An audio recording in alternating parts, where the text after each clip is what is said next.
하나님 말씀 구약성경 여호수아서 4장 23절 24절입니다. 구약성경 여호수아 4장 23, 24절입니다. 찾으신 것으로 알고 함께 봉독합니다. 너희의 하나님 여호와께서 요단물을 너희 앞에서 마르게 하사 너희를 건너게 하신 것이 너희의 하나님 여호와께서 우리 앞에 홍해를 말리시고 우리를 건너게 하심과 같았나니 이는 땅의 모든 백성에게 여호와의 손이 강하신 것을 알게 하며 너희가 너희의 하나님 여호와를 항상 경외하게 하려 하심이라 하라. 아멘. 지난 주일 오후에 이런 말씀을 나눴습니다. 인생에는 아비가 있어야 한다 하는 말씀이었습니다. 아비가 없는 인생이 많습니다. 육체의 아비뿐만 아니라 영적인 아비가 있어야 합니다. 내가 존경하고 내가 순종하고 또 나를 하나님의 이름으로 축복해 줄 그러한 분, 내 인생을 그의 유업 위에 세움으로써 2배, 3배, 30배, 60배, 100배까지 크게 성장케 해줄 축복의 사람, 영적 아비가 있어야 한다. 야곱은 이 아비를 열망하는, 아비의 축복을 받고자 하는 이 갈망이 유난히도 컸던 사람. 그래서 야곱은 복 있는 사람이었고 야곱처럼 열망하는 사람들은 복 있는 사람이 되는 줄 믿습니다. 그렇게 할 때 우리를 향해서 가지고 계신 하나님의 그 위대한 계획이 하나하나 풀어진다는 것입니다. 아비의 유업 없이 맨 땅에 헤딩하듯이 다시 출발해야 하는 그러한 인생은 엉킨 실타래처럼 그렇게 뒤엉킨 나의 삶의 여러 현실들 속에서 나의 삶을, 나의 부르심을 이루어내기가 어렵다는 것을 지난번 말씀드렸어요. 오늘 저희 장모님께서 별세하셨어요. 여러분 아시겠지만 제 아내는 먼저 가 있습니다. 오늘 집에 혼자 있을 때 그 소식을 들었죠. 저는 교회 와서 오늘 말씀을 준비하고 있었고, 그런데 집에 돌아갔더니 그러더라고요. 난 이제 고아야 그러더라고요. 그래서 제가 허겨주면서 그랬어요. 고아가 아니라고. 이제 어른이 된 거라고. 이제 진짜 어른 된 거라고. 고아 아니라고. 어쨌든 육체의 아비도 필요하지만 영적인 아비가 있어야 한다.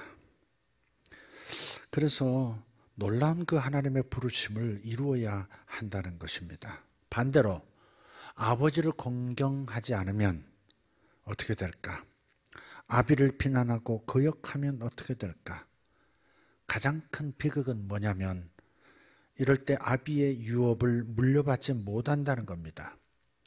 유업의 단절이 이루어지면 그 결과 자녀들의 하나님의 부르심에 얽힌 실타래가 얽혀진 채 풀어지지를 못하는 겁니다. 따라서 아비를 공경하지 않는 세대는 스스로를 저주에 얽매인 어리석은 세대입니다. 지난번 주일 오후에 이 메시지를 전하고 우리 아버지를 위해서, 아비 세대를 위해서 기도합시다. 육체의 아비를 위해서도 기도하고 국가의 아비를 위해서도 기도하고 또 영적인 아비들을 위해서 기도합시다. 이렇게 했을 때 저는 그런 기도를 했습니다. 정말 이제는 오랫동안 병상에 계셨던 우리 장모님, 저는 아버님, 어머님이 안 계시니까 이제 남은 분은 이제 장인은 3년 전에 돌아가셨고 이제 장모님께서 이제 돌아가신 장모님만 살아 계셨죠. 제가 그렇게 기도를 했어요. 이제는 정말 자유를 주시옵소서. 그분에게 아픈 채로 계속 계시는 그 얽매임에서 이제 풀려나시기를 정말 기도했거든요. 자유를 주십시오. 그분에게 자유를 주십시오. 그런데 정말 응답이 된 것 같아요. 오늘날 한국 사회는 어떻습니까? 오늘날 우리 한국 교회는 어떻습니까? 아비 세대의 유업을 물려받는 축복에 있을까? 아니면 불행하게도 유업이 단절된 채 비극 속에서 걸어가고 있는 것도 모른 채 지금 가고 있는 것은 아닐까? 이것은 전적으로 우리의 선택에 달렸다고 믿습니다. 아비를 공경할 것인가 아니면 아비를 정죄할 것인가? 이 사회의 아비를, 국가의 아비를 정죄할 것인가 공경할 것인가? 영적인 아비를 공경할 것인가 그 아비를 정죄할 것인가? 복음의 능력이 우리 세대에 잘 나타나지 않는 것을 보면서 탄식하는 사람들이 많습니다. 예수께서 이 땅에 계실 때 한꺼번에 문둥병자들이 10명이 났습니다.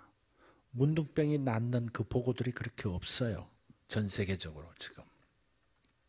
죽은 자들이 살아나는 경우도 적지 않게 보고는 됩니다마는 많은 병자들이 나음을 받았고요. 사도들은 안전뱅이도 고치고 심지어 일하던 앞치마를 갖다가 병자에게 얹으면 귀신도 떠나고 병도 떠났던 놀라운 역사들이 있었습니다. 복음의 능력이죠. 예수님 시대는 물론 늘 그 시대의 위기를 돌파하는 능력이 항상 있어 왔던 기억들이 우리에게 있습니다. 일제시대 때 독립운동의 돌파를 주도했던 것이 바로 그리스도인들의 가지고 있었던 복음이었습니다.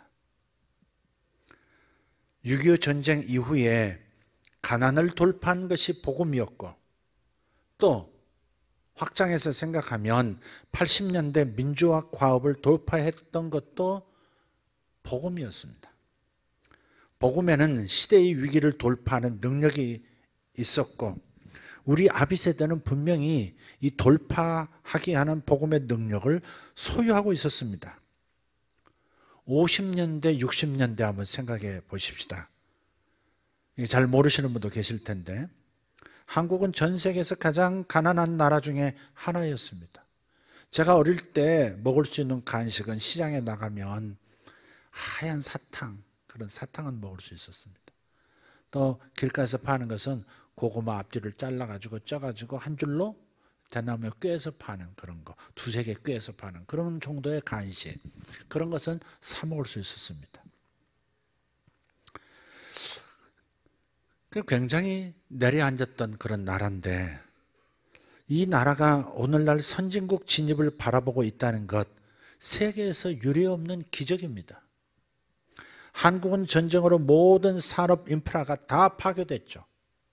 공장은 물론 없었고 공부할 학교도 없고 병원도 없고 아무것도 없었죠.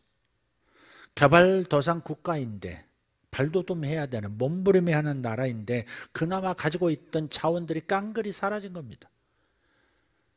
나라의 도처는 민둥산들이 천지였습니다. 나무 한 그루 심겨지지 않는 그야말로 민둥산으로 가득했어요. 그래서 박정희 정권 때 급하게 빨리 자라는 수목을 찾아서 심는다는 게 아카시아였고 그 아카시아의 그 강력한 그 전파력 때문에 다른 나무들이 잘 자라지 못하는, 그래서 수목 변경을 그 후에 다시 하기 시작했죠. 어쨌든 가진 것이 없었어요. 그런데 이 개발도상국이 선진국 선을 넘어가는 나라가 되었다는 거예요. 이것은 이런 나라는 없었습니다. 한국이 유일합니다. 그런데 그 이면에 이런 한국의 기적을 만들어낸 그 힘이 복음의 능력이 있었다는 거예요. 한국의 기적은, 이 한강의 기적은 때맞춰 일어났던 한국교회의 영적 부흥, 교회 부흥과 정확하게 그 시기를 함께하고 있어요. 이 점을 우리가 놓쳐서는 안 돼요. 단순하게 경제적 논리로만으로 설명할 수 없는 분명한 영적 요인이 우리나라 가운데 있었다는 겁니다. 이런 부흥들을 인도했던 분들이 누굽니까? 지금 살아계시는 분들 가운데는 조영규 목사님 같은 분들. 그 세대에 부흥을 주도했던 목사님들이셨어요. 지금 윗세대의 목사님들의 잘못까지 실수까지 다 미화하자는 얘기가 아닙니다. 그러나 그 세대의 업적까지 다 무시하는 것, 이건 역시 올바른 태도는 아니다.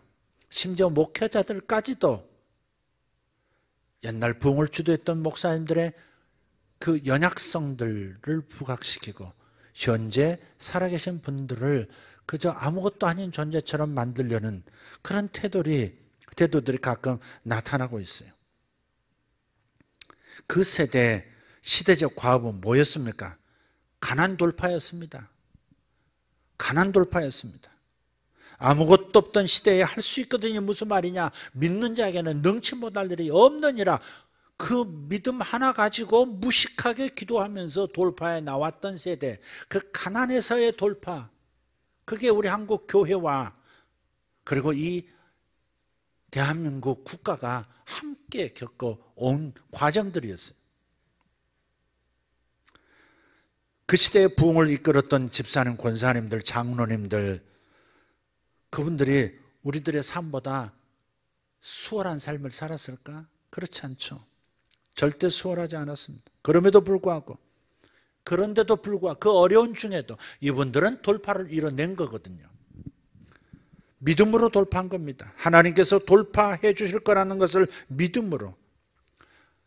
그 시대의 가난의 돌파를 단순히 만몬 신앙이라든지 기복 신앙으로 그렇게 치부해서는 안 됩니다. 왜냐하면 그 시대는 절대 가난이었거든요. 절대 가난입니다.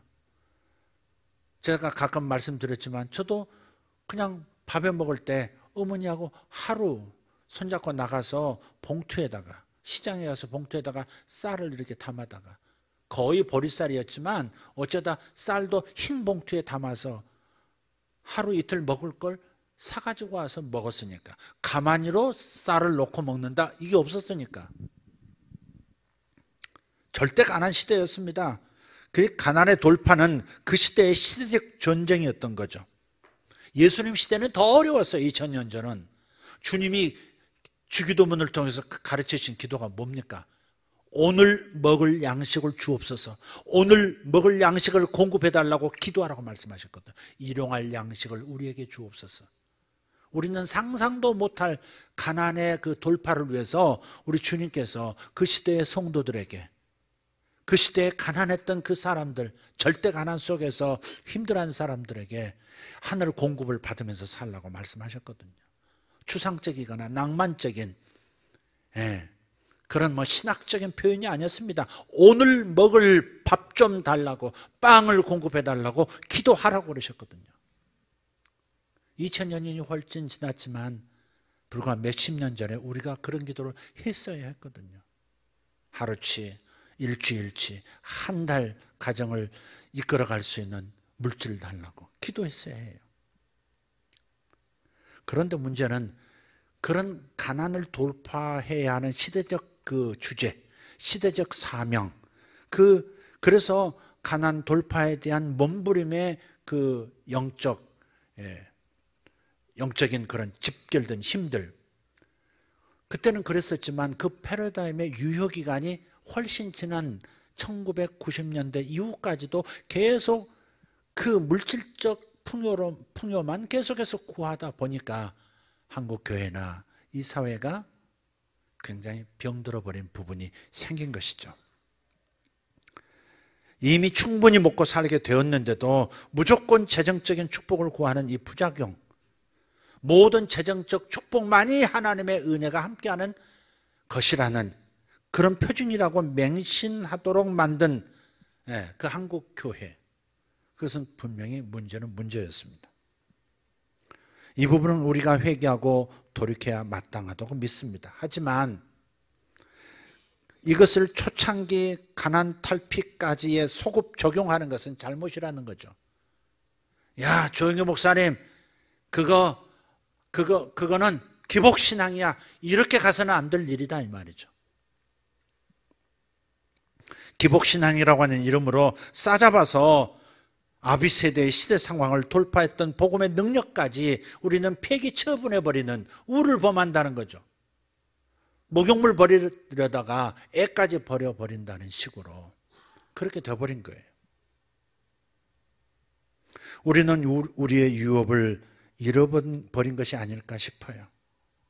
시대 상황을 돌파할 수 있는 복음의 능력, 이것이 왜 그럴까? 아비를 비난한 반역의 결과입니다.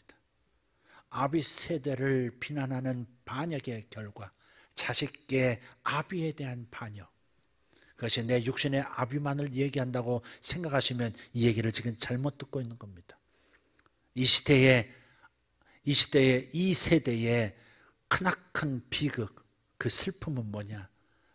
우리의 전 세대, 아비 세대를 무작정 비난하고 그들의 실수만을 계속해서 끄집어내고 그 문제를 곱씹으면서 그들을 쥐어버리려고 하는 이런 반역의 결과. 그래서 우리는 그 능력을 유업으로 이어받지 못하고 있는 거예요. 선진국을 들어가지 못한 채 중진국에서 오히려 더 떨어지지 않을까 하는 위기 속에 다시 빠진 거예요. 시대는 돌고 돌아서 우리는 또 다른 형태의 시대적 위기를 마주하고 있는 것이 분명합니다. 1900년대, 2000년대 볼 수 없었던 수많은 삶의 위기들이 지금 쏟아지고 있습니다. 새로운 형태의 재정 위기가 오고 있어요. 개인도 국가적으로도 그렇습니다. 요셉의 7년, 6년이 먼저 오는 것과 같은 느낌이 들 만큼 굉장한 국가적 위기도 지금 경제적 위기, 재정적 위기도 오고 있는 것은 틀림없습니다. 이런 와중에 돈을 더 벌려고 하는 금융의 손들의 역사가 있으면 와르르 무너질 수 있습니다. 정치적인 잘못된 선택으로 인해서 우리가 경제적인 어려움까지 생길 수 있다는 걸 생각하면 지금 굉장히 긴장해야 되는 상황이 굉장히 위기죠. 미국이라고 하는 초강대국이 자국의 이익 중심으로 돌아가고 있는 거, 이거 꼭 나쁜 거라고만 생각할 수는 없어요. 시대마다 모든 국제관계가 글로벌하게 펼쳐진 때도 있었고 그리고 다시 자국 중심으로 돌아간 때도 있었어요. 지금은 그런 때가 온 겁니다. 미국하고 중국하고 무역전쟁으로 그 한 복판에서 가장 가까운 곳에서 우리는 내 편 할 거야, 네 편 할 거야, 제 편 할 거야, 내 편 할 거야, 이 상황 속에서 우리는 선택을 하지 않을 수밖에 없는 상황에 처했어요. 이것은 정치적인 선택만이 아니라 이것은 재정적 위기로 이어질 수 있는 선택이 된다는 겁니다. 이혼의 문제가 적지 않습니다. 자녀 문제 적지 않습니다. 젊은이들 취업 문제 우리나라 심각한 것 틀림없습니다. 동성애 문제 있습니다. 고령화 사회 이거 우리나라 심각한 거예요. 그러니까 50년대, 60년대와는 또 다른 형태의, 그러니까 우리가 봤을 때 해결의 방법이 그렇게 잘 또렷하게 드러나지 않는 그런 위기들을 지금 대면하고 있는 겁니다. 그런데 진짜 불행한 것은 우리 가난을 돌파했던 아비 세대의 그 복음의 능력이 지금 이 시대의 위기들을 돌파할 수 있는 그 복음의 능력으로 이어지지 못한 채 이 상황을 돌파할 수 있는 복음의 능력이 지금 상실되어졌다는 겁니다. 이것이 진짜 위기의 본질일 수 있습니다. 자, 왜 우리는 시대를 돌파했던 그 복음의 능력, 말씀의 능력이라는 유업을 상실한 것일까? 많은 이유가 있겠습니다만 그 중에 분명한 이유 하나는 세대 간의 단절입니다. 큰일입니다. 이게 세대의 단절이에요. 아비의 축복, 아비로부터 당연히 물려받아야 하는 유업들, 자녀가 부모를 비난하고 손가락질하면서 거부해버린 겁니다. 나라를 생각하면 이 나라를 그 어려운 중에서 출발시켰던 국부, 나라의 아비인 이승만, 그 일을 동상 하나 세우지 못하도록 하는, 동상 하나 그분의 앞마당을 벗어나지 못하게 하는 이런 현실, 지금도 미국이라고 하는 나라에서 이승만을 기억하는 살아있는 그 옛 아비 세대들은 한국에 그런 일가 있다는 것이 한국의 큰 축복이라고 얘기하고 있거든요. 미국을 꼼짝달싹 못하게 한국을 도무지 돌아볼 필요가 없었던, 전략적으로 그때는 중요하게 생각하지도 않았던 그때에 그저 이런 걔들 알아서 해, 전쟁이 났는데도 그렇게 말해버릴 만큼, 아니 2차 세계대전이 끝나는 그 광복의 순간 이후에도 미국은 그렇게 중요하게 생각하지 않았던 이 대한민국을 한미동맹이라고 하는 커다란 끈으로 묶어낼 수 있었던, 미국은 전혀 관심도 별로 큰 의미도 없었던 그런 한미동맹을 이끌어냈던, 그래서 우리가 공산화되지 않고 이렇게 잘 살 수 있는 토대를 정치적으로 지정학적으로 만들어 놓은 분이 그분인데, 그분의 동상 하나 세우지 못하게 하는 이런 현실. 중국이 우리를 함부로 대할 수 없고 우리를 경제적 속국, 정치적, 문화적 식민지 수준으로 여기게 만드는 그들의 태도를 끝장낼 수 있는 이승만 같은 사람이 없는 이유가 뭘까?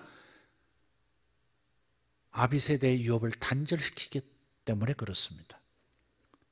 아비세대의 그러한 능력을 계속해서 이어받고 성장시키고 그 인적 자원들을 계속 키워왔다면 오늘 이 시대에 가까이 커져가는 나라들이 우리를 함부로 대할 수 없도록 만들었을 텐데, 그런 분들이 일어나야 마땅한데 못했던 것, 유업의 단절입니다. 아비를 저주하고 조롱하고 비난하는 것으로 우리는 스스로 우리 민족, 우리 국가를 저주에 얽매이게 만든 것이죠. 이 세대가 그런 겁니다. 여호수아서를 보면 오늘 본문이죠. 아비 세대인 모세가 죽었습니다. 여호수아 세대가 지금 요단강을 건너요. 근데 흥미로운 일은 뭐냐면 요단강을 가르고 걸어서 건너가게 하신 거예요. 사실 요단강 가보시면 알지만 냇가입니다. 냇가. 무슨 큰 깊은 강 뭐 그런 거 아닙니다. 냇가입니다. 그냥 냇가. 요 건너편 요 한 10m, 20m 건너편에 그냥 뭐 허벅지 정도, 긴 데는 뭐 가슴 정도 뭐 이렇게 건너갈 수 있는 곳이에요. 그런데 왜 굳이 초자연적으로 요단강을 저 아담성에서까지 물을 탁 차단시키고 그리고 맨 땅으로 걸어가게 하셨을까 하는 겁니다. 왜 굳이 요단강을 그런 식으로 초자연적 기적과 함께 건너게 하셨느냐 이 말이에요. 자연스럽게 건널 수 있는데, 오늘 보면 다시 한번 읽어볼게요. 너희는 너희의 자손들에게 알게 하여 이르기를 이스라엘이 마른 땅을 밟고 이 요단을 건넜습니다. 너희의 하나님 여호와께서 요단물을 너희 앞에서 마르게 하사 너희를 건너게 하신 것이, 한번 같이 읽을까요? 그 다음, 너희의 하나님 여호와께서 우리 앞에 홍해를 말리시고 우리를 건너게 하심과 같았나니 이는 땅의 모든 백성에게 여호와의 손이 강하신 것을 알게 하며 너희가 너희의 하나님 여호와를 항상 경외하게 하려 하심이라 하라. 지금 요단강을 걸어서 건너게 하신 것은 홍해 사건을 다시 떠오르게 하신 겁니다. 홍해 사건이 다시 현실인 것처럼 기억하도록 하는 거예요. 홍해에서 하나님께서 이렇게 바다를 이렇게 건너게 하셨다. 바다를 가르시고 요 땅을 마치 바다의 바닥을 마른 땅이 되게 하셔서 그냥 맨 땅을 걷도록 하신 것처럼 그것을 기억해내라고 지금 요단강에서 다시 한번 홍해 사건 데자뷰를 일으키신 거예요. 하나님께서 여호수아 세대에게 기억하라고 한 것은 선조들의 죄와 실패가 아니었습니다. 선조들이 광야에서 불평했던 그런 부끄러움이 아니었다고요. 뭘 기억하라고 하신 겁니까? 하나님께서 기억하라고 하신 것은 선조들의 성공, 선조들의 승리, 이걸 기억하라는 거예요.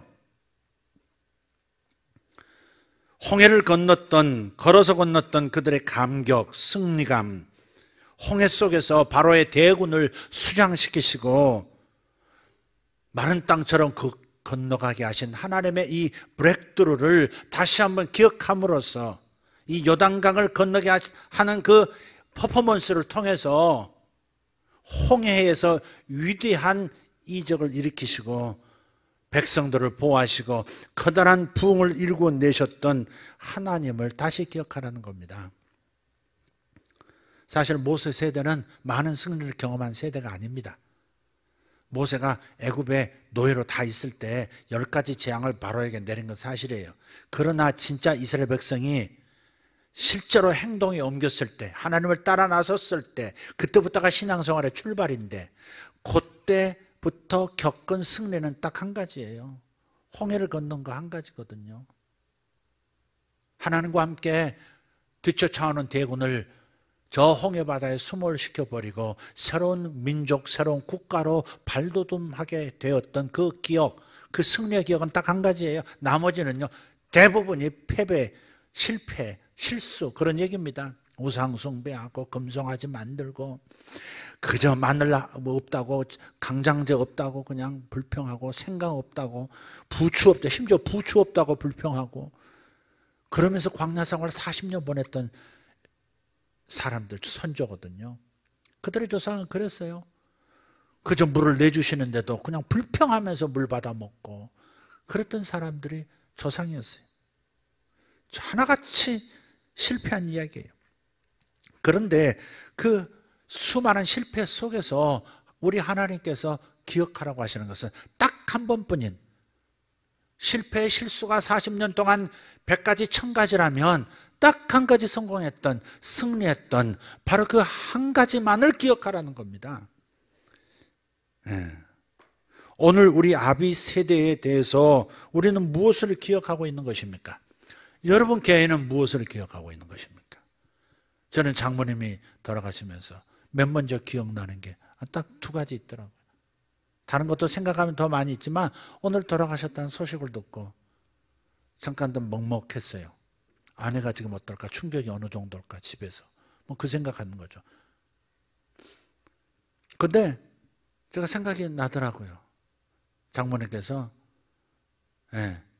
친정, 그러니까 장모님 댁에 갔을 때 제가 뭔가 불쾌한 일이 아내한테 있었던 것 같아요. 얼굴이 별로 안 좋으니까 어른들은 금방 눈치채시잖아요. 대번에 그러시더라고요. 마당에서. 야, 성자야, 네 착한 신랑을 왜 또 뭘 건드렸구나 너. 그러시더라고요. 사람이 말을 이쁘게 하면 이 사람이 말을 이쁘게 해야 되잖아요. 우리 장모는 말을 참 이쁘게 하셨어요. 적어도 내 관점에서. 우리 아내는 별로 이쁘지 않았는지 모르지만 저희 사위 입장, 젊은 사위, 초짜 사위 입장에서는 저를 막 세워주시는 것이 굉장히 좋아 보이더라고요. 자존감이 서잖아요. 이 착한 신랑을 왜 네가 건드리냐, 네가 문제야 그러신 거 아니에요. 내용도 몰라 장모님은. 그만큼 지혜가 있으신 거죠. 저를 기분 좋게 해주려고 그렇게 하시는 거예요. 지금 거의 30년이 돼가는데 장모님과의 관계 속에서 그게 맨 먼저 지금 떠오르더라고요. 오늘 낮에. 또 하나는 또 이제 친정을 또 방문을 했는데, 집을 옮기셨어요. 방문을 했는데 그게 이제 주택 같고 골목이고 주차가 까다로워요. 그때는 제가 자그마한 차를 타고 다닐 때도 아니고 교회 뭐 이렇게 봉고를 몰고 다니던 때인데 그거 좀 되겠다는데 아파트 관리하는 분이 막 잔소리가 심하고 뭐 불평을 하고 막 그러니까 장모님 처음에 이렇게 조율을 하시다가 계속해서 그 사람이 저를 공박하는 것 같으니까 얘 왜 여기다 대냐고 뭐 이런 걸 가지고 오느냐 그러니까는 벼락같이 소리를 들으시더라고요. 나 장모님 그렇게 화를 내시면서 말씀하고 처음 봤거든요. 어디서 지금 우리 사위한테 그러는 거야 하시는데 아직 단번에 돌파가 되더라고요. 깨갱 하고서는 그분이 여기 대고 가시라고 그러더라고요. 여러분, 우리의 국가적 부흥을 이끌었던 우리 아비 세대, 윗세대에 대해서 무엇을 우리는 기념하고 있는가? 기념하는 게 뭘까? 우리는 기념하는 것들이 있어요. 몇 가지 있어요. 그러나 더 기념할 게 더 많거든요, 사실은요. 우리 교회는 어때요? 맨날 나오는 것이 신사참배에 회개하자는 거. 해년마다 신사참배 회개. 잘못한 거, 실수한 거. 그때 신사참배에 주역 중에 한 분이 한경직 목사님이셨어요. 한국 교회의 부흥, 가난 돌파를 위해서 애썼던 가난한 사람들, 고아들을 먹이기 위해서 고아원 세우고 끊임없이 성도들을 함께 기도하면서 물질을 주시며 고아들 먹이고 했던 분이 그분이시거든요. 영락교회. 그분이 일제시대 때 핍박을 견디다 못해서 신사참배를 하셨어요. 그리고 그것이 내내 괴로움이고 부끄러움이 되셔가지고 늘 그런 얘기 하시는 거예요. 나는 죄인입니다. 나는 한국교회의 죄인입니다. 하나님 앞에서 죄인입니다. 나는 이런 상을 받을 자격이 없습니다. 무슨 상을 받으셨는데 기독교인으로서 가장 노벨상 같은 거거든요. 세계적인 상인데 그거 받으시는 날도 소감 말하시는데 직접 가지도 않으시고 그냥 전달을 받으신 건데 나는 죄인입니다. 신사참배한 사람입니다. 그러시더라고요. 본인은 그렇게 자기의 실수와 잘못에 대해서 고백할 수 있지만 그 바톤을 이어받은 다음 세대의 목자들이라면, 리더들이라면 아비 세대 그걸 가지고 계속 한국교회는 회개해야 된다, 참여해야 된다, 신사참배 때문에 우리가 일본에게 이렇다, 끊임없이 잘못된 거, 실패담, 그들의 약점들을 끊임없이 반복해서 제대로 회개하라고, 제대로 회개하라고.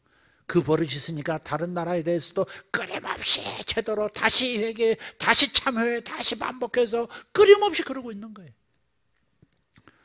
중국에 대해서는 말도 하지도 못하면서 일본에 대해서는 끝없이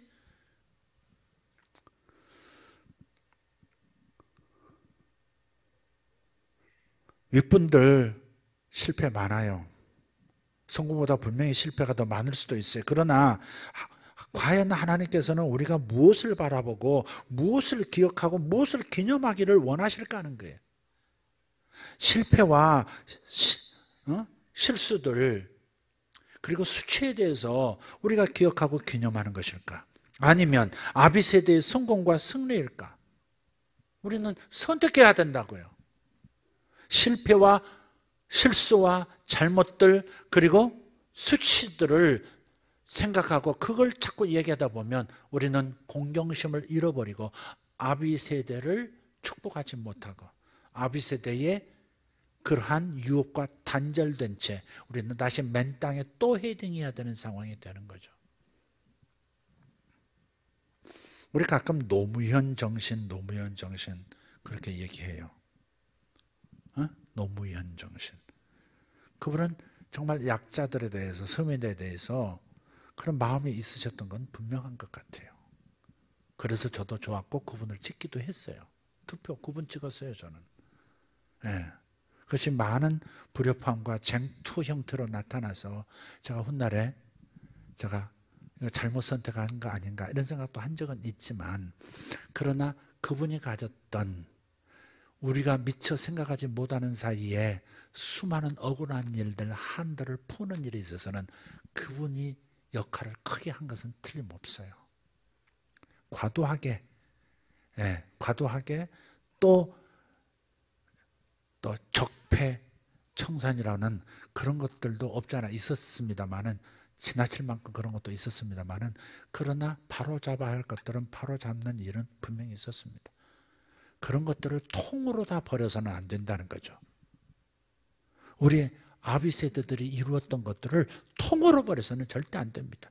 아무리 잘못한 것이 많고 수치스러운 것이 있어도 그것이 마음에 안 맞는 것이 있어도 그래도 그것을 몽땅 내다버리는 것은 정말로 아비 세대의 유업을 그대로 다 내다버리고 다시 시작해야 되는 상황이 되는 거예요. 오늘 우리는 요단을 건너서 새로운 전쟁을 치러야 합니다. 동성애의 전쟁 지금 진행 중입니다. 이거 무너지면 이거 합법화 되어지고 동성혼을 이것을 합법화 시켜버리면 그때부터는 상상도 할 수 없는 또 다른 상황으로 접어듭니다. 호주 같은 데 제가 갔는데요. 그 교장의 재량에 의해서 동성 연애자들, 동성혼을 한 사람들이 수업 시간에 들어와요. 그 시간을 줘요. 동성애를 가르칠 수 있는 시간을 줘요.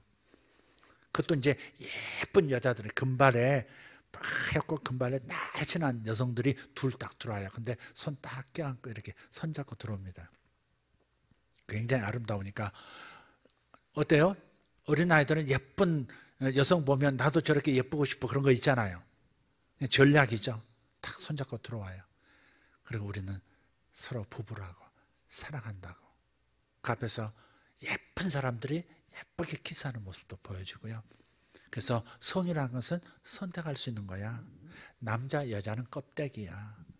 이렇게 해서 성을 동성애로 자기 자신의 속에서 일어나는 감정을 따라서 선택하는 것이 맞다고 가르치는 거예요. 그거 만약에 교장이 거부하면 그러면 고발당하고 학교에 문제가 생겨요. 지원도 끊어지고요. 그래서 기독교 애들 가슴 상처 두려운 그 부모들은 애들을 전부 홈스쿨링으로 이제 끌어냅니다. 굉장히 심각한 거죠. 심지어 그런 전쟁 아시죠? 우리 동성 커플인데 축하 케이크 결혼 기념 만들어 달라는데 동성 딱 그 이름을 우리 동성 결혼 축하 뭐 이런 거 적어 달라는 그거 나는 내 신앙 양심상 그거 못 만듭니다. 그래서 이분이 몇 개월 감옥에 들어가고 수만 달러의 벌금도 물어야 되고 그런 것이 비일비재한 나라가 지금 미국이 되어가고 있는 거예요. 그런데 다행히 지금 기독교의 본래 아비 세대의 유업을 다시 일으켜야 된다고 하는 대통령이 하나 서서 그 사람에 대해서 수많은 얘기들이 있지만 사실은 다 걸러 들어야 될 것들이 참 많긴 해요. 진짜 괴짜 대통령이긴 한데 그러나 그가 잘하는 것은 이번에 미국의 대법원의 9명의 대법관을 전부 이쪽 자유주의 파들이 더 많았었는데 이쪽 5명을 딱 만들었어요. 이분이. 앞으로 저쪽 그 동성혼 같은 것 승인했던 그 대법관들이 80세 넘은 분들이 한 2분 더 있어요. 만약에 이 대통령이 있는 동안에 그분들이 물러나거나 돌아가시면 그러면 아주 그 보수적인 그 사람들이 더 서죠. 오해는 하지 마십시오. 기독교 관점에서 너무너무 다행이다 이 말이죠. 기독교를 전 세계가 공격하고 있는 입장에서 기독교가 가장 큰 자신들의 장벽이라고 생각하는 그런 사람들, 특히 동성 주장하고 가정을 그냥 흐트러 버리려고 하는 이상한 그러한 계획을 가지고 있는 사람들, 이런 사람들이 지금 전 세계로 지금 포진해서 전략적으로 움직이고 있을 때 미국이라는 막강한 나라의 최종 법을 결정할 수 있는 대법관들이 기독교 가치로 돌아왔다고 하는 것은 굉장히 감사할 일이고 하나님의 역사하신 거고 다시 기독교적 가치가 부흥할 수 있는 계기가 지금 저기서 열린 겁니다.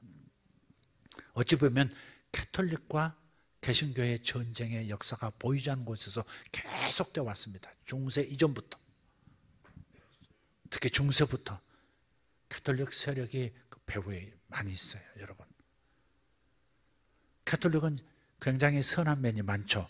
그러나 예수회라고 하는 그 수도원 중심의 어떤 이 탈을 쓴 사람들이 교황청과 다른 곳을 장악했죠. 지금 현재 교황청의 교황도 지금 그 예수의 출신이죠. 겉으로는 굉장히 자비로운 것 같은데 굉장히 간교한 면이 있습니다. 그리고 말합니다. 우리 엄마를 막 비난하면 자식이 가서 싸워야 되지 않겠어요? 이렇게 정용합니다. 우리 엄마는 누구예요? 마리아. 자신들이 성모 마리아, 죄가 없다고 말하는 예수님보다 더 기도를 더 많이 올리는 그 마리아, 동정녀 마리아. 우리 엄마를 누가 건드리면 가서 싸워야 되지 않겠어? 하면서 정용하는 거죠. 굉장히 간교한. 그래서 미국 원래 프로테스탄트의 사람들이 세운 국가 아닙니까? 어느 사이인가 캐톨릭이 점점 잠식한 면이 있어서 그러나 이제 다시 성경을 중심으로 하는 말씀의 가치를 중요시하고 또 그리고 하나님께서 명하신 창조 질서를 지켜내려고 하는 그런 보수적 대법관들이 이제 절반을 넘어섰다고 하는 게 너무너무 다행스럽고 그 나라가 이렇게 선언하면 다른 나라의 영향이 큰 겁니다. 우리나라도 기독교를 무너뜨리려고 하는 사람들, 공격하는 사람들이 지금 함부로 할 수 없는 무언가가 뭐냐면 바로 미국의 기독교 정신을 가진 저 세력 때문에 그런 겁니다. 지금 미국이 무너지면 전 세계 기독교 방어진이 이쪽 저쪽에서 다 무너지기 시작할 겁니다. 그나마 저기서 지켜주고 있는 거예요. 그러니까 그런 면에서 우리가 생각을 했으면 좋겠어요. 지금 새로운 전쟁을 앞두고 있어요. 요단강 앞에 우리가 서 있어요. 정말로 동서전쟁이라고, 세계전쟁이라고 할 만큼의 전쟁이 빅2가 지금 싸우고 있어요. 무역전쟁이 일어나고 있습니다. 이 무역전쟁이 금방 끝날까 모르겠어요. 중국이 히토리움 수출 안 하겠다. 그러면 미국이 꼬리 내린다. 그런 말도 있긴 있습니다만은, 그런 미국 만만한 나라가 아니죠. 중국 주저앉히기로 결정했기 때문에 손해보더라도, 팔아나 잃더라도 저놈 그냥 몇십 년 일어설 수 없도록 만들겠다. 이미 작정을 했다 이 말이죠. 그래서 그런 와중에 우리가 잘못된 선택을 하면 안 되는 거죠. 이런 전쟁이 있어요. 가정에 파괴도 있고요. 젊은 층이 교회에서 이탈하고, 교육이 이쪽 저쪽에서 붕괴되고, 거기서 교육받은 잘못된 교육, 그래서 늘 투쟁이 전부인 것처럼 항상 전투할 준비가 되고 언제든지 스크럼 짤 준비가 되어 있는 세대를 교육에서 막 만들어내고 있다 이 말이죠. 그래서 더 강력해진 세속주의까지 포함해서 요단을 앞둔 우리에게 하나님께서 아비세대의 부흥을, 아비세대의 잘한 점을, 아비세대의 성공을 기억하라고 말씀하시는 거예요. 그것이 길이라는 겁니다. 이 시대의 돌파의 능력을 상실했다면, 그렇다면 어디서 회복할 것인가? 아비의 유업을 가지고, 그 무기를 가지고, 그 무기 가지고 더 높은 탑을 쌓아야 된다는 것이죠. 그래서 아비의 성공, 아비의 승리를 기억하면서, 그러면서 다시 한번 이 시대의 도전을 넘어서라고 주님께서 말씀하시는 거예요. 여의도 광장에서 100만 명이 모여서 기도했던 기억이 있습니다. 제가 그때 예수 믿었거든요. 민족 복음화의 기치 아래서 캠퍼스에 선교단체들이 복음을 들고 들어갔을 때, 여권도 그때는 만들 수 없는 시대인데 10만 명이 선교사 되겠다고 막 헌신하는 이런 때였거든요. 놀라운 승리죠. 네. 이들의 세대는요, 헌신이 당연했던, 그런 당연하게 여겼던 그런 세대였습니다. 요즘 그렇게 헌신 잘 안 하죠. 집 팔고 논 팔아서 교회 세웠습니다. 에? 집 팔고 논 팔아서 교회 세웠어요. 우리 아비 세대들은. 복음 안에서 살게 될 자녀들을 위해서라면 뭐든지 했습니다. 그래서 이 위기 앞에서 우리는 이 요단을 앞에 두고 선 겁니다. 하나님께서 말씀하시는 거예요. 홍해를 기억해라.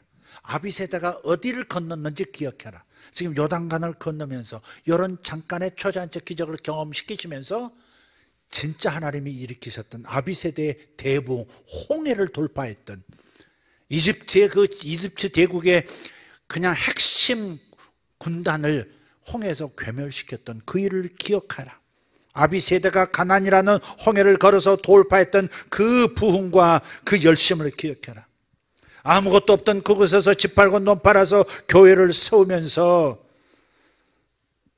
외국에 나가본 적도 없는, 나갈 수도 없는 그 수많은 젊은이들이 10만 명 이상 서원하는, 100만 명이 모여서 내게 부르짖었던 그 시대를 다시 한번 기억해라. 그렇게 말씀하고 있는 거예요. 우리 요단강 앞에 지금 서 있는 겁니다. 우리 돌파하고 싸워야 할 전쟁을 지금 앞두고 있었습니다. 그래서 우리가 놓쳤던, 아비들이 가졌던 그 복음의 유업을 다시 찾아와야 되지 않겠느냐 하는 겁니다. 그렇다면 반드시 기억해야 합니다. 반드시 기념해야 합니다. 아비 세대의 홍해를, 광야를 불평하고 실패했던 그들의 세대의 실패를 굳이 끄집어내지 않아도 이미 알고 있는데, 그러니까 우리가 기억하라고 말씀하시는 것은 홍해를 기억하라고 말씀하시는 거예요. 돌파했던 것을 기억하라고 말씀하시는 거예요. 우리 가정도 부흥이 일어나고 여러분 가정도 여러분들이 더 잘되는 가정이 되려면 우리 아비 세대가 이루었던 그 좋았던 것들, 승리했던 것들, 우리에게 물려주고 싶었던 그 좋았던 것들 있잖아요. 그것들을 우리들이 기억하면서 아비의 축복을 받아야 되는 거예요. 어머니의 축복을 받아야 되는 거예요. 이것 없이는 안 됩니다. 우리는 다시 맨 땅에 헤딩하듯이 할 수 없습니다. 그래서 말락에서 맨 마지막에 아비의 마음이 자식에게로 돌아가게 하고 자식의 마음이 아비에게로 돌아가게 하리라. 만약에 서로 간에 돌아가지 않으면, 다시 말해서 유업이 단절된 상태로 있으면 저주로, 내가 와서 저주로 그 땅을 칠까 하노라 그랬어요. 지금 굉장히 위기라고 말씀을 드렸어요. 이 상황에서 우리가 많은 것을 생각할 수 있지만 우리 교회로서, 우리 기도자로서 생각해야 할 것은 반드시 아비 세대의 축복들, 승리들을, 아비 세대의 성공들을 다시 기억하고 기념하는 일을 해야 되겠다. 교회의 부흥을 기억해야 되겠다. 이 국가에 잘 나갈 수 있도록 길을 열었던 아비 세대들의 그 면면을 다시 한번 살피고 그들을 공경하고 그들의 블레싱을 받아야 되겠다. 이미 돌아가신 분들이지만 그들의 유업이 지금 생생하게 살아있어요. 아브라함은 사라졌지만 아브라함이 팠던 우물은 그대로 있어요. 그러나 모래에 덮여서 누군가가 덮어뿌려서 방치되어 있을 뿐이지, 다시 파면 아브라함이 누렸던 그 놀라운 가문의 부흥의 우물이 다시 터져 나오는 겁니다. 지금 우리가 해야 될 것은 우리 옛 기억을 기억해내는 겁니다. 우리가 옛날에 기도했던 것들, 옛날에 교회가 3, 3, 5 모여서 삼각산에서 기도하고 저기 하늘산에 모였고 저 청계산에 올라가서 밤마다 비닐 뒤집어서 기도하던 거, 그런 것들을 기억하는 겁니다. 그리고 그 유업을 다시 우리가 끌어오도록 해야 되는 겁니다. 단지 기도만이 아닙니다. 이 나라의 국부에 해왔던 일들, 그가 물려줬던 그 한미동맹이라는 고귀한 가치와 이 막강한 힘, 중국에게 흡수되지 않고 중국이 아직도 함부로 할 수 없는 그 한미동맹이라는 것도 잘 지켜내야 되고 발전시켜야 되는 건데, 자꾸 멀어져 가려고 하는 이것도 단절시키고 빨리 회복시켜야 되는 그런 숙제가, 그런 기도의 제목이 우리에게 있는 겁니다. 나라를 위해서, 여러분 가문을 위해서 꼭 기도할 수 있었으면 좋겠습니다. 할렐루야. 부모 세대는 우리에게 자유를 주기 위해서 유업을 준 겁니다. 우리를 얽어매려고, 우리 기억 안 하면 죽어 니들 이러려고 준 거 아니다 이 말이죠. 우리 어머님이 돌아가셨을 때, 제 어머님이 돌아가셨을 때 주변에 친척들이 그러신 거예요. 이광선 목사가 이제 목회하려고 했는데 어머님이 저렇게 계셔서, 어머님도 좀 몇 년 앓으셨었거든요. 그랬을 때, 어머니가 돌아가셨을 때 이구동성으로 그러는 거예요. 어머니가 이 목사한테 자유를 주려고 돌아가셨나 봐. 오늘 돌아가셨는데 누군가가 전화로 그러시더라고요. 사모님, 제 아내한테. 아이고, 그래도 주일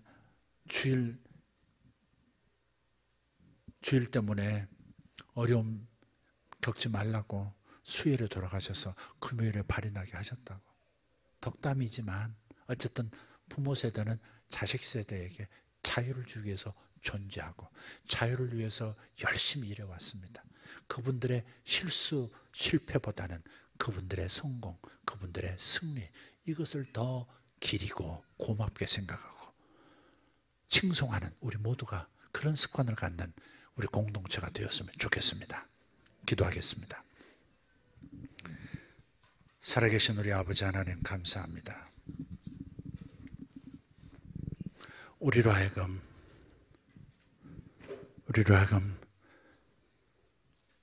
하나님께서 이루셨던 일, 우리 아비 세대들이 이루었던 일에 초점을 맞추는 이 긍정형 안목을 가질 수 있도록 오늘 우리에게 말씀을 주신 것을 감사합니다.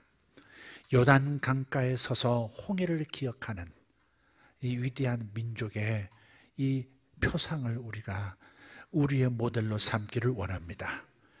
아버지 하나님, 조상들, 우리 선조들이 이루었던 것들을 다시 한번 기억하면서 하나님 앞에 감사하고, 우리 가문에서 우리 조상들이 이루어 오셨던, 그리고 물려주었던 좋은 것들을 기억하면서 행복해하고 감사하고 축복하는 우리 자녀 세대들이 되도록 도와주시옵소서. 아비의 마음이 자식에게, 자식의 마음이 아비에게 돌아가는 축복이 이 나라에 있게 하여 주시옵소서. 단절만을 전부로 알고 새롭게 무언가를 만들어야 되겠다고 길길이 뛰는 세대들이 되지 않도록 도와주시옵소서. 하나님, 새로운 마음이 이 국민들 안에 들어가게 도와주시옵소서. 새로운 마음이, 새로운 부흥을 기대하며 기다리고 있는 교회의 마음에 하나님 생기처럼 불어오기를 원합니다. 우리 가문에도 하나님 역사하여 주시옵소서. 새로운 생기 주님 불어넣어 주시옵소서. 아버지, 우리 자손들에게 물려줄 아름다운 유업들을 만들어내는데 부족함 없는 우리 세대가 되도록 도와주시옵소서.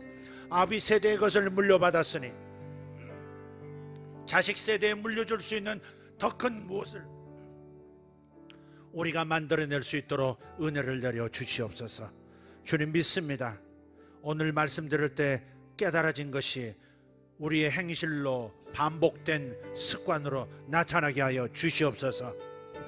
자식에게 악한 거 물려주지 않게 하시고 이상한 거 물려주지 않게 하시고 좋은 것들이 물려주도록 아버지, 아비 세대를 축복하며 블레싱을 받는 우리 모두가 되어지기를 소원하면서 이 시간 함께 기도하기를 원합니다. 다 같이 일어나셔서 소리 높여 주여 삼창하고 기도하겠습니다. 주여, 주여, 주여. 감사합니다.